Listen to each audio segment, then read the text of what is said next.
다시 처음부터 시작하자라고 하는 영적인 목표를 가지고 창세기 1장 1절 하나님 말씀을 듣고 이렇게 한 해를 출발했습니다.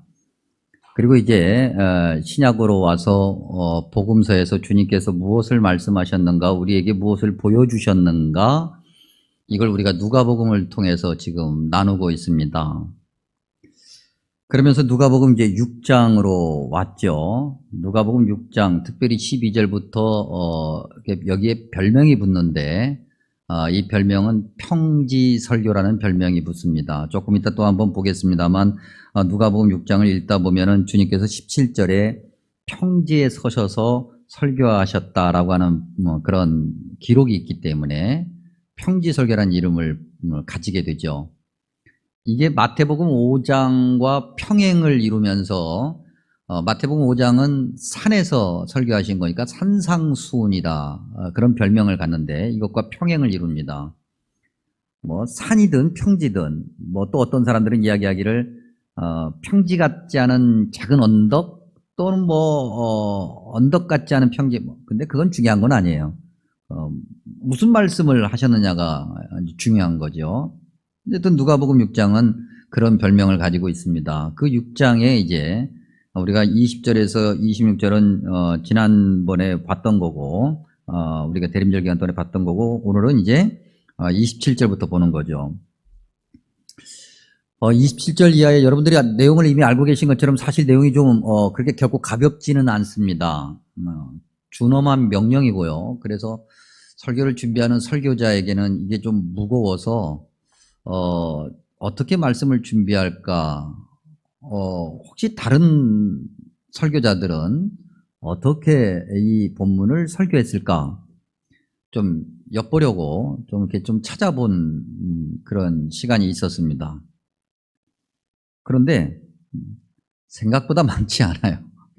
이 본문을 가지고 설교한 목사님들이 생각보다 많지 않고, 어쩌다 있어도 이렇게 좀 설교 내용을 들어보면 그냥 지극히 어떻게 보면은 뭐 설명이 필요 없는 거예요. 사실 뭐 우리가 읽은 말씀에 무슨 설명이 필요하겠어요. 그렇게 하라고 말씀하시는 거고 뭐 그냥 하면 되는 건데, 뭐 단어를 설명할 필요도 없고 문장을 설명할 필요도 없고 너무나도 명확한 거니까 뭐 설명이 필요 없어요. 그래서 그러신지 설교 내용도 또 꽤 우리에게 은혜를 주고, 어떻게 보면은 설교자로서 유명하다고 하는 목사님들의 설교를 들어봐도 이 부분은 그냥 어떻게 보면 있는 그대로를 그냥 본문을 읽는 감이, 제가 얘기하기를 그 정도 수준에서 그치는 것을 보게 됩니다.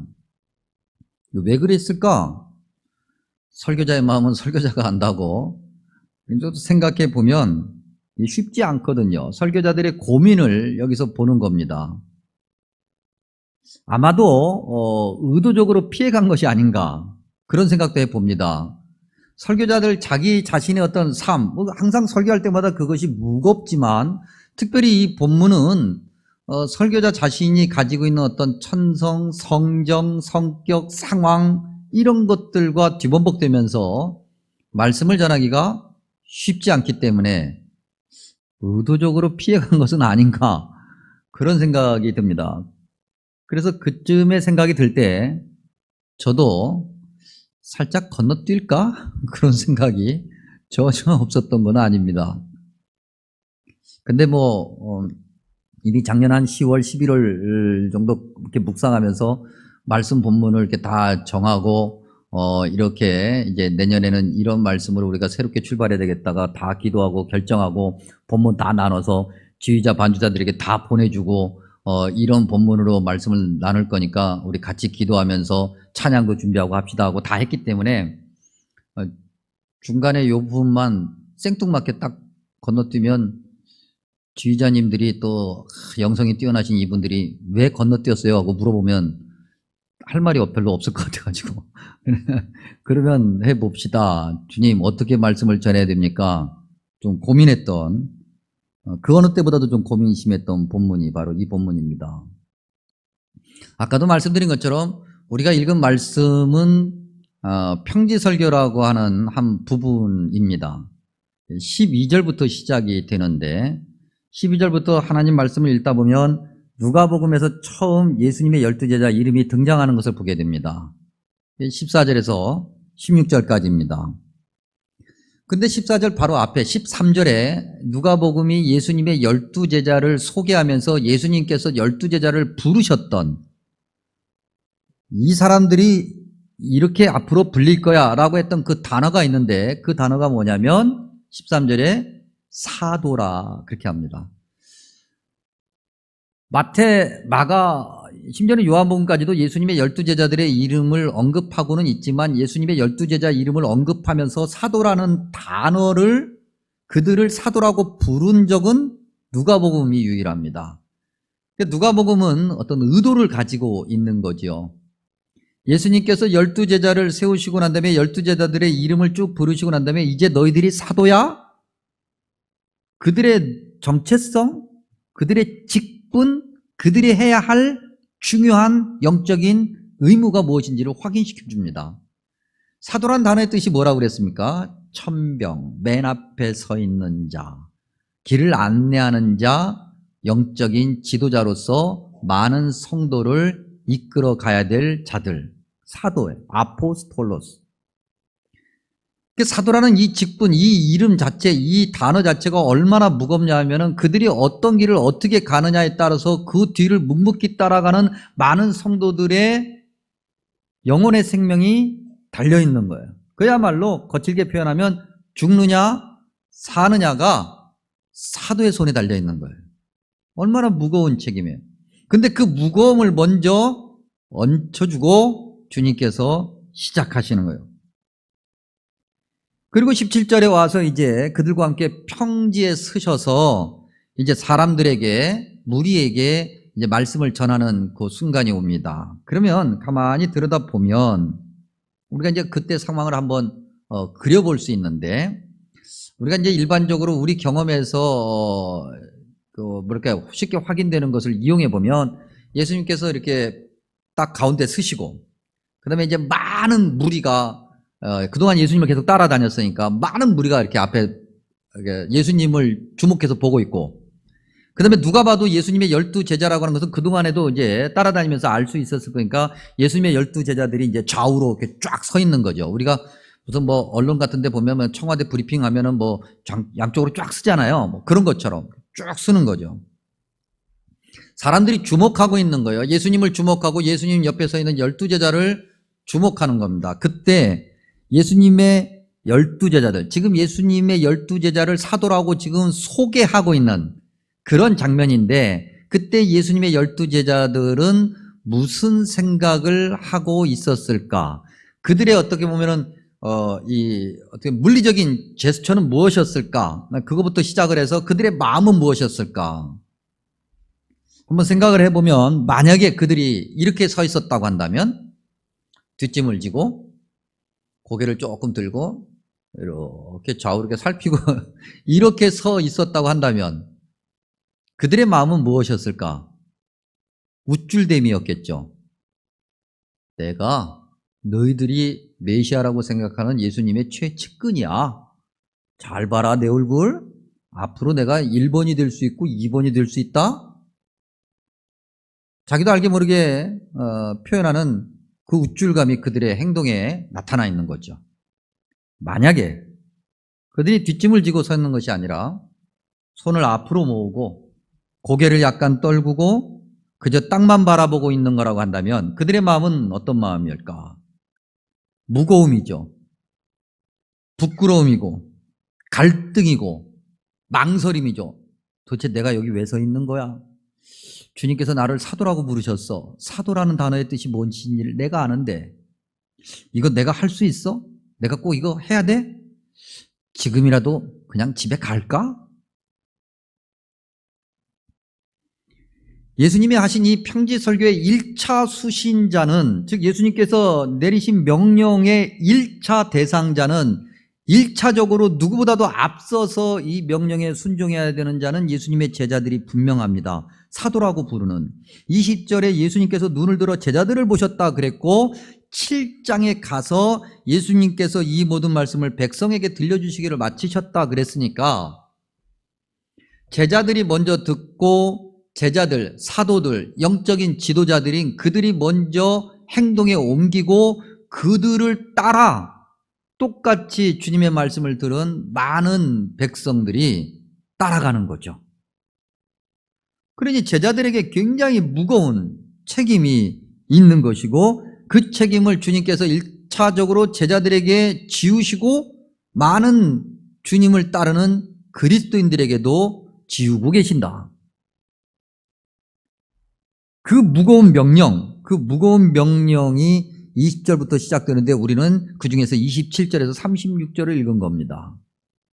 그럼 27절에서 36절 내용만 본다면 우리에게 명령하신 것은 무엇일까? 우리가 너무나도 잘 알고 있는 거죠. 그냥 간단하게 그냥 읽어보면 원수를 사랑하라는 것, 너희를 미워하는 자를 선대하라고 말씀하신 것, 너희를 저주하는 자를 위하여 축복하라고 명령하신 것, 너희를 모욕하는 자를 위하여 기도하라고 말씀하신 것, 너희의 뺨을, 이쪽 뺨을 치면 저쪽 뺨도 돌려대라고 말씀하신 것, 너희의 겉옷을 빼앗는 자에게 속옷도 거절하지 말고 주라고 명령하신 것, 누구에게나 누구든지 내게 구하는 자에게는 주고 다시 달라고 하지 말라고 하는 것, 대접받고 싶은 대로 남을 대접하라고 말씀하신 것, 원수를 사랑하고 선대하라고 하는 것, 아무것도 바라지 말고 그냥 주라고 하시는 것, 계산하지 말고 묻지도 말고 따지도 말고 네 것부터 챙기지 말고 그저 그냥 달라 그러면 그냥 주머니 열어서 그냥 주라는 거예요. 제자들에게도 사실 마찬가지예요. 1차적으로 그들이 먼저 이 무거운 명령을 들었지만은 제자들뿐만 아니라 말씀을 듣는 모든 사람들, 제자들과 함께 또 제자들을 통해서 듣는 모든 사람들도 예외적으로 무슨 피해갈 길이 없는 이 명령 고급스럽게 영어 단어를 써보면 미션이죠. 미션. 반드시 해야 되는 것. 오늘 설교 제목을 미션 임파서블, 영화 제목을 빌려봤는데, 그러면 이 미션은 가능한 것인가 불가능한 것인가? 저와 여러분에게 이 미션은 다시 한번 고급스럽게 영어 단어를 써보면 파서블인가 임파서블인가? 설교 제목은 미션 임파서블로 잡았는데요, 여러분 어떻습니까? 가능합니까 여러분? 어려운 정도예요 권사님? 아니면 불가능해요? 우리말에 군뱅이도 밟으면 꿈틀한다 그랬어요. 쥐도 궁지에 몰리면 고양이 물어. 이건 이제 참다가 끝까지 갔을 경우를 얘기하는 건데, 사실 우리가 군뱅이도 아니고 쥐도 아니니 우리는 누가 밟기 전에 꿈틀대죠. 누가 우리를 궁지에 몰기 전에 발톱 내세우고 물을 준비를 하죠. 그래, 우리나라 사람들은 장피 말이라고 하는 것이, 언어라고 하는 것이 그 어떤 속을 드러내는 건데요, 우리나라 사람들은 하도 밟혀서 그런 건가요? 이런 표현이 있어요. 우리말에 너 죽고 나 죽자, 2판 4판이다. 합이 6판이에요? 고급스러운 건데 아무도 안 웃네. 그리고 너 죽고 나 죽자를 떠나서 내가 오늘 너를 확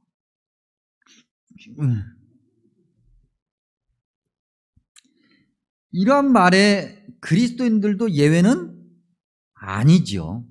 저와 여러분도 예외는 아닐 거라 생각합니다. 그래서 우리에게는 누가복음 6장의 이 말씀보다는, 마태복음 5장에 있는 이 말씀보다는 무엇이 심정적으로 더 가깝냐면, 눈에는 눈, 이에는 이야. 딱이야 우리에게. 너도 한번 당해봐. 근데 사실 이 구약의 동태복수법도 우리가 오해하고 있는, 잘못 이해하고 있는 그런 것에서부터 시작되는 건데, 어쨌든 우리는 그렇단 말이죠. 어디 우리가 이 말씀대로 살고 있는가, 살 수 있는가, 도대체 이렇게 사는 사람이 어디에 있을까? 여러분 어때? 여러분 주변에 있나요? 우리는 잠깐 내려놓고, 우리 자신은 잠깐 내려놓고, 우리 주변 돌아봤을 때, 이렇게 사는 사람이 있느냐는 거예요. 밟아도 꿈틀대지도 않고, 한쪽으로 몰아서 그렇게 물어뜯어도 가만히 있고, 그런 사람들이 있느냐는 거죠. 어쩌다 보니까는 있는 것 같기도 해. 그래서 뭐 성자라는 이름이 붙기도 하고, 성인이라는 이름이 붙기도 한데, 그런 사람들도 사실 속은 내가 모르겠어요. 그리고 있다 할지라도 그런 사람들은 전체 인구의 0.0001%도 안 되는 그런 사람들이니 아무리 주위를 둘러봐도 오늘 이 기록된 이 말씀대로 사는 사람들을 찾아볼 수가 없어요. 그런데도 주님께서는 이 말씀을 먼저 제자들에게 하셨고 제자들뿐만 아니라 제자들과 함께 말씀을 듣고 있는 모든 하나님의 백성들에게도 하셨어요. 그러면 무엇을 말하기 위한 건가? 예수님의 제자니까, 특별히 선택받은 12제자니까 해야만 한다는 거예요. 그리고 할 수 있다는 거, 그것이 아닐까? 과연 근데 그런가? 계속 질문해 봐요. 우리는 이렇게 말할 수도 있어요. 12제자니까, 그렇게 선택받은 거니까, 특별히 선택받은 자들이니까 그렇게 할 수 있고 해야만 한다고 생각을 하기도 하죠. 우리가 그런 이야기를 할 때가 있잖아요. 그런 생각을 할 때가 있고, 아이, 목사님은 아무나 해. 목사님은 하나님이 특별히 선택하셨으니까, 목사님이니까 그렇게 해야 되고, 목사님이니까 할 수 있고, 해야만 하고. 근데 어때, 여러분? 목사님만 그래요? 예수님 믿는 교회 다니는 사람들도 다 마찬가지잖아요. 따지고 보면 세상 누구나 다 자기 어떤 조그마한 자존심은 다 가지고 있기 때문에 그 정도 자존심은 다 지키며 살아야 되겠고, 자기 것도 좀 챙기며 살고, 누군가에게 줬으면 좀, 다시 돌려받기도 하고, 그런 거지, 누가 그렇게 산다고 그래서 누군가를 아주 잔인하게 해를 끼치지만 않으면 그렇게 산다고 그래서 누구도 손가락질 안 하는데, 우리가 성경에 이렇게 기록되어 있다고 그래서 굳이 우리가 이렇게 지키기도 어렵고 힘든 걸 꼭 이렇게 지키며 살아야 될까? 이건 성경이니까 이렇게 기록한 거지. 라고 생각하면서 은근히 작은 틈을 만들고 빠져나가려고 하는 그 찰나에 주님께서는 우리의 그 어떻게 보면 약삭 발음을 아시고 32절에서 34절에 이렇게 말씀하시죠. 너희가 만일 너희를 사랑하는 자만을 사랑하면 칭찬받을 것이 무엇이냐? 죄인들도 사랑하는 자는 사랑한다. 너희가 만일 선대하는 자만을 선대하면 칭찬받을 것이 무엇이냐? 죄인들도 이렇게 한다. 너희가 받기를 바라고 사람들에게 꾸어주면 칭찬받을 것이 무엇이냐? 죄인들도 그만큼 받고자 하여 죄인에게 꾸어주느니라. 한마디로 말하면 예수님의 제자라고 하는 사람들, 예수님을 믿는다고 하는 사람들이 세상 사람들과 다를 바가 없으면 그 무슨 소용이 있겠느냐? 다 그들도 그렇게 해. 심지어는 죄인으로 그렇게 정죄받는 사람들, 주님에 의해서 정죄받을 사람들도 다 그렇게 사는데 너희가 그래서 쓰겠느냐라고 하면서 주님은 우리가 은근슬쩍 빠져나가려는 그 틈새조차도 막아버리시죠.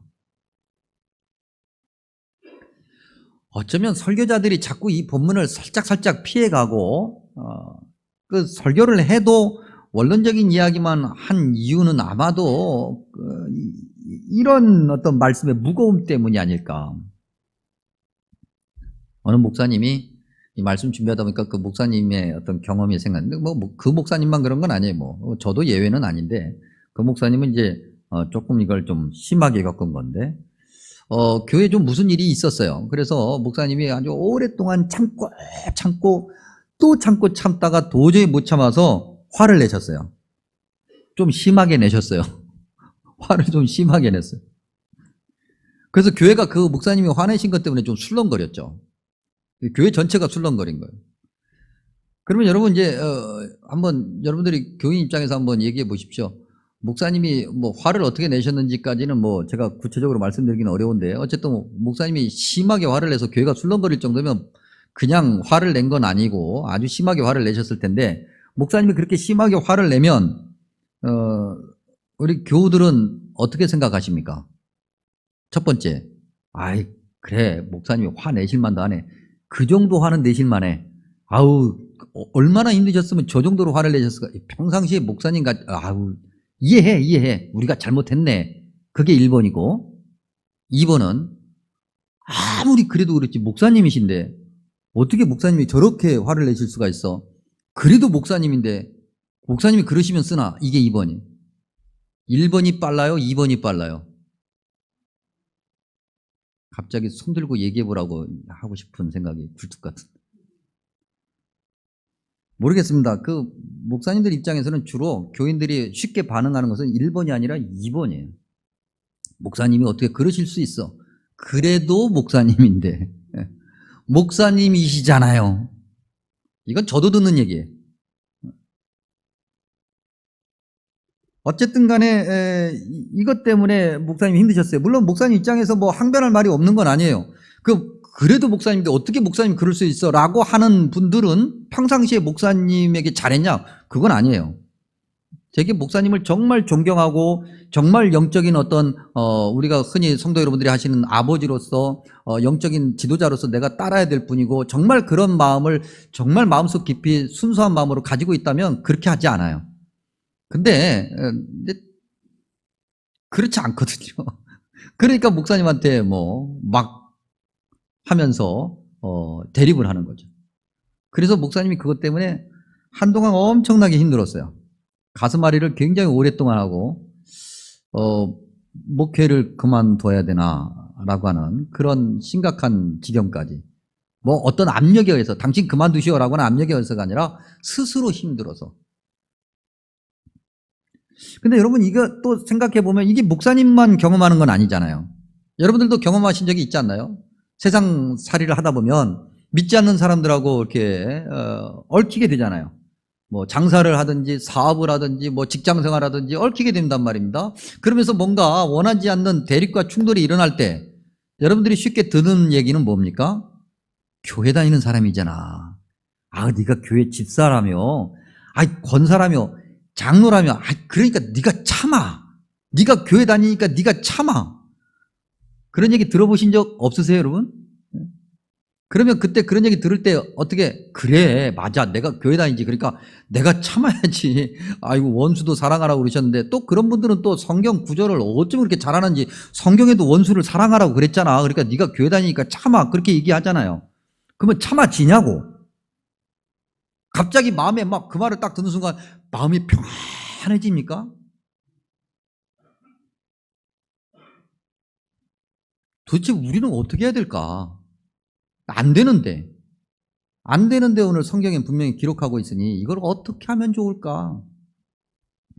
본문 말씀은 분명히 우리에게 주어진 미션이 분명한데, 미션 파서블인가 아니면 임파서블인가?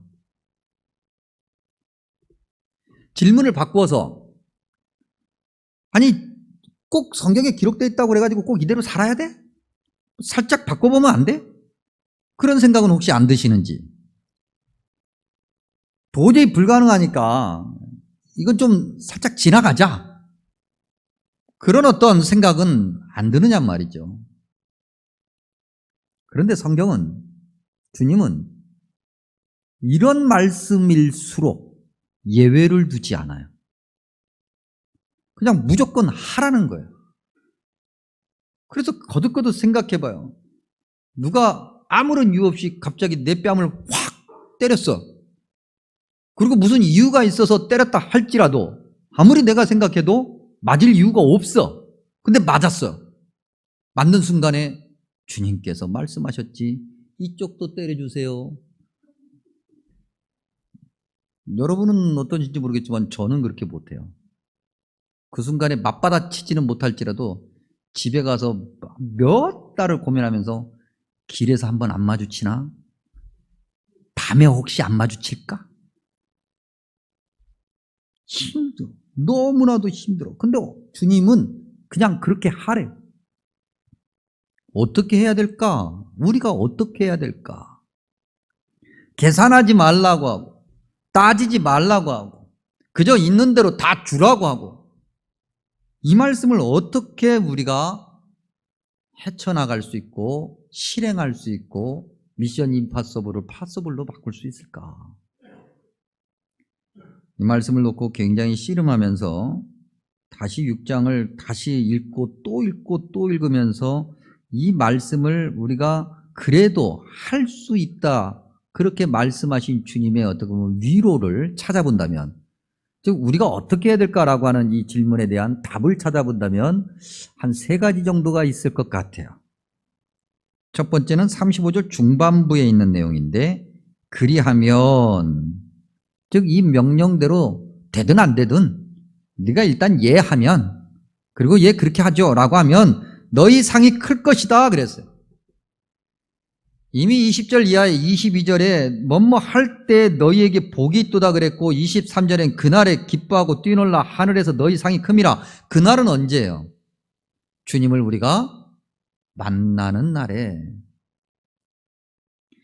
그 영생의 소망, 주님께서 우리를 위해서 예배해 주신 그 천국에 대한 소망, 그 천국의 상급을 소망으로 품고 살아가는 거죠. 여러분, 소망이 없으면 사람은 금세 모든 걸 포기해요. 간혹 가다가 너무나도 슬픈 얘기지만 극단적인 삶을 선택하는 사람들은 왜 극단적인 삶을 선택합니까? 소망이 없기 때문에, 도저히 보이는 게 없기 때문에. 근데 우리 그리스도인들은 세상의 것과 비교할 수 없는 이 영적인 소망이 있는 거예요. 이 영적인 소망, 주님께서 우리에게 약속해 주신 이 소망이 있기 때문에 오늘 그 어려운 명령을 감당하겠노라고 엎드릴 수 있다는 거죠. 감당할 수 있느냐 없느냐, 결과가 뭐냐, 그건 나중 문제. 일단은 이해할 수 있어요. 두 번째는 36절에서 그 희망을 보게 되는데, 너희 아버지의 자비로우심같이 너희도 자비로운 자가 되어라. 주님께서 이러시니 너희도 이런 자가 되어야 돼. 이런 영적 원리가 어디에 있냐면 구약성경 레위기 19장에 있어요. 레위기 19장 2절에 뭐라고 기록되어 있습니까? 너희는 거룩하라. 왜? 너희 여호와 하나님이 거룩하니까. 우리가 어떻게 거룩할 수 있어요? 어떻게 우리가 주님처럼 자비로울 수 있어요? 불가능한 거예요. 안 돼. 있을 수도 없는 일이야. 우리의 천성이 있고 성정이 있고 우리의 배경이 있고 상황이 있고 형편이 있는데 어떻게 해서 어떻게 가능해? 레위기로 다시 돌아가면 레위기 1장부터 무엇이 나옵니까? 예배가 뭐냐라는 것을 설명을 하잖아요. 그러면서 주님께서 우리에게 말씀하시죠. 너희는 예배자야. 하나님을 예배하는 자야. 그러니 예배하는 자답게 예배하는 자리에 있어야 돼 말씀하시죠. 그렇게 예배자로 계속 예배의 자리에 있다 보면 어느 날 주님께서 거봐, 야, 너 이거 했네? 라고 칭찬하실 수 있다는 거예요. 그래서 여러분, 예배가 중요한 거예요. 그래서 예배의 자리를 삼아야 돼요. 일주일에 한 번? 아니요. 일주일에 한 번으로 우리가 어떻게, 일주일에 매일 하더라도 그 예배의 자리를 끊임없이 삼아야 돼요. 그야말로 거칠게 표현하면 되든 안 되든 그 예배 자리에 날마다 나와서 주님을 예배하고 예배자로서의 모습을 회복하고자 애쓰고 순종하며 그렇게 우리의 삶을 한 시간 한 시간, 하루 하루, 한 달 한 달, 1년 1년 살아갈 때 우리는 이 말씀에 순종하는 열매를 볼 수 있다. 또 하나 6장에서 이 말씀을 어떻게 할까라고 하는 것에 대한 답을 12절에서 볼 수 있는데, 이건 주님께서 우리에게 보여주신 분명한 모습이에요. 예수께서 뭐 하시러 산에 가셨다고요? 기도하시러. 그리고 밤새도록 뭐 하셨어요? 기도하셨다. 여러분, 기도가 뭐라고 그랬습니까? 기도. 하나님 이리 와보세요. 하나님 여기 앉아보세요. 하나님 날 아시잖아요. 성경에도 하나님이 나를 아신다고 그랬는데 내 형편이 이런데 이것도 필요하고 이것도 필요하고 이것도 필요한데 이거 왜 안 해주는 거예요? 이건 온전한 기도가 아니에요. 이런 기도가 필요 없는 건 아니에요. 근데 이 기도 앞에 정말 어떻게 보면 기도의 본질이라는 것이 있어야 돼요. 그 기도의 본질이 뭐예요? 우리가 주님 이리 와보세요가 아니라 주님께서 부르심에 한 걸음 달려가서 주님 앞에 엎드려, 주님 부르셨습니까? 왜 부르셨습니까? 말씀하십시오. 그 말씀이 무엇이든 내가 무조건 이해하고 순종하겠습니다.